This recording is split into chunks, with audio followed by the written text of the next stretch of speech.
Hi, kid. Once upon a time... I love it when you start a story like that! Oh, thank you, Pink Bear. Okay, once upon... Wait, are you wearing a sweater that's too big on you? Red Bear says I'll grow into it. Well, that's true.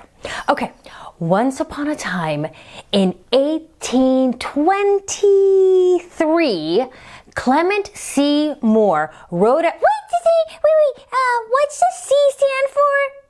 Clark. Okay, once upon a time in 1823, Clement C. Moore wrote the most famous poem in the history of Christmas poems, and he wrote it on Christmas Eve. That is so cool! I can't believe he wrote The Night Before Christmas on Christmas Eve! He did. Can you believe that?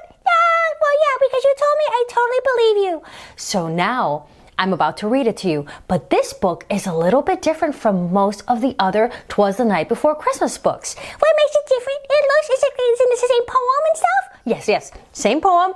Still have Santa, still have all the reindeer. But that's pretty essential. Yes, but this one puts the poem in the modern day. Well, where did it usually put it? Well, even though the poem is what we call timeless, usually we see scenes from olden days, from other eras, and not necessarily ours. But this one puts The Night Before Christmas right here, right now. So you ready to get cozy? I'm already wearing my cozy sweater, so I'm totally ready to go.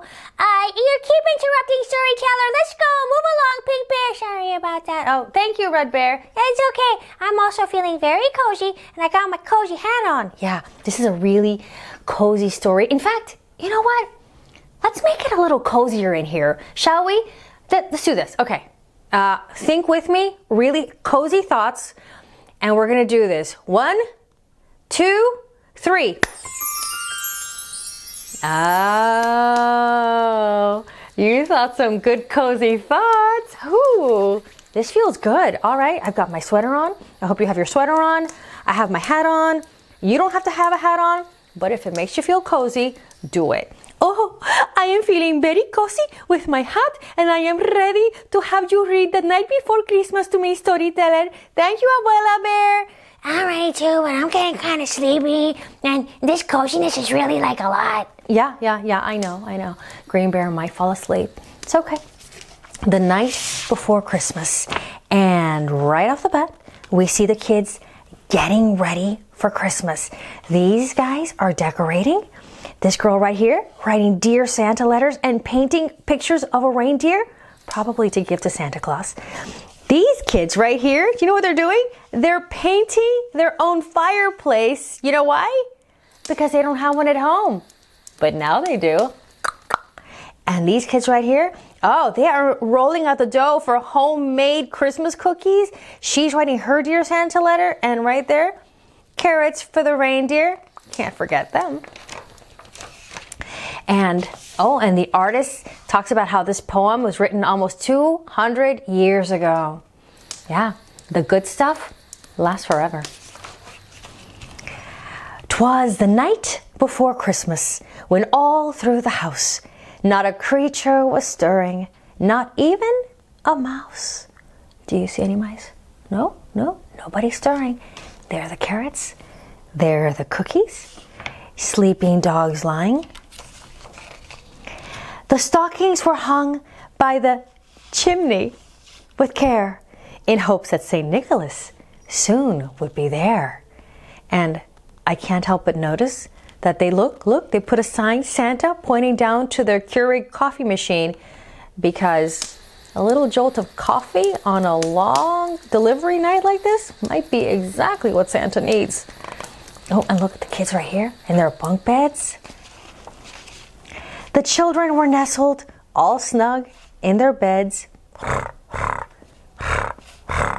while visions of sugar plums danced in their heads.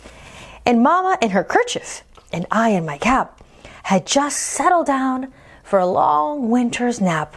Wow, they have a lot of cats. 1, 2, 3, 4, and a purple bear.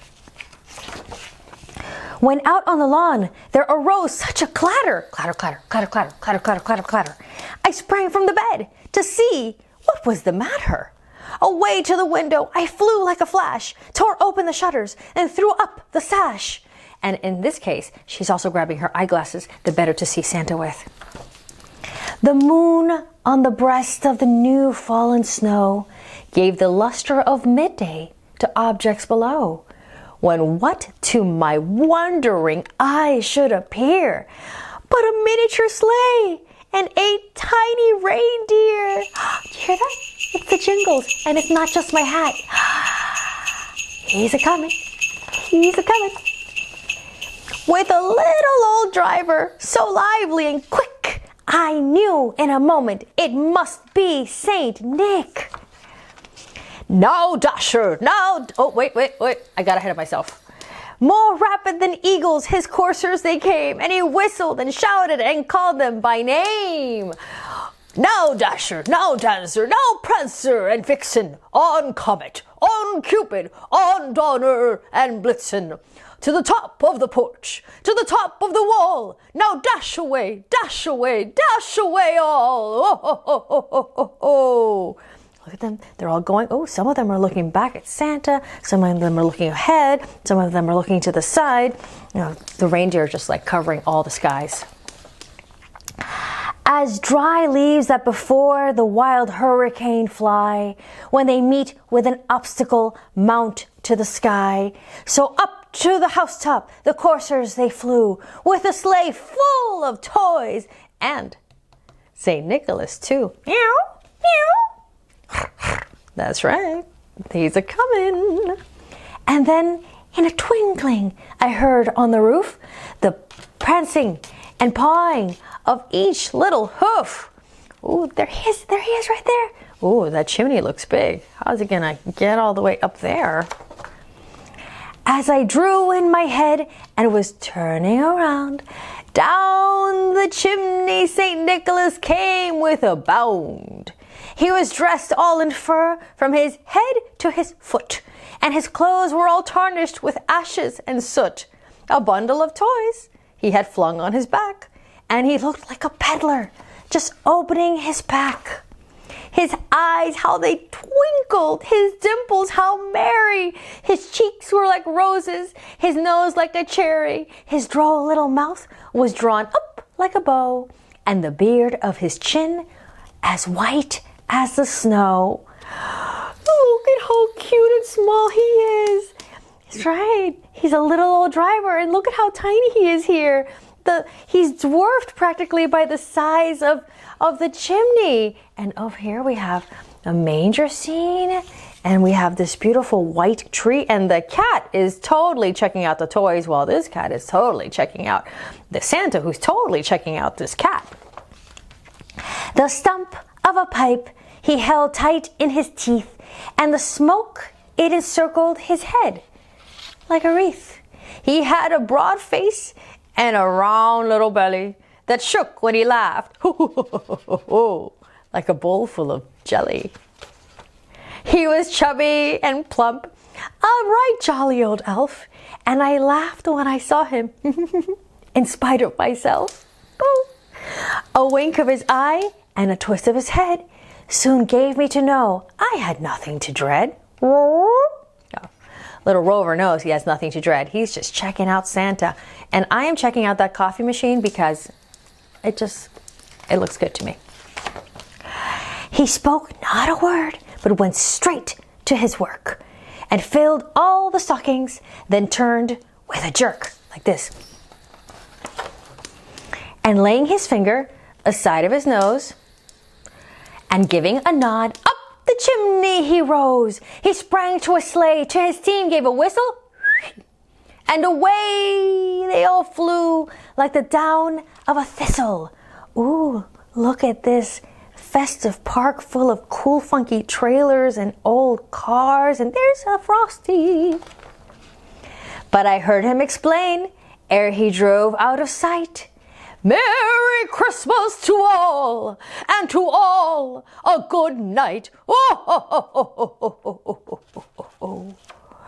And look, the story's not quite over yet, not visually, because look, remember at the beginning of the book, everyone was getting ready, and now look, everyone's playing with their toys. They have a top and he has a truck and she got a little pony. And look, they're playing with their chimney, and look, the bikes.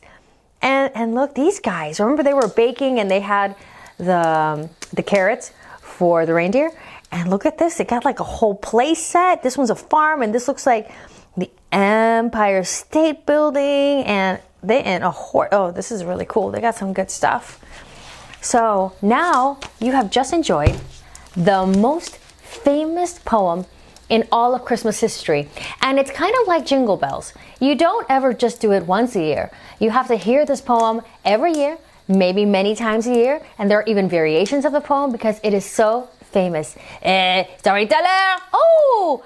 Merry Christmas, Gilles the Giraffe. I didn't know you were here. Ah, yes, I was getting very, how you say, cozy? Yes, cozy. Yes, you were getting cozy. That's good. Oui, oui. I just wanted to say, joyeux Noël to all the persons. Okay? Okay. Ooh la la. Oh. Joyeux Noël to you too, Gilles. That's Merry Christmas in the French. So, is everybody, everyone fell asleep. It's so cozy in here. I can't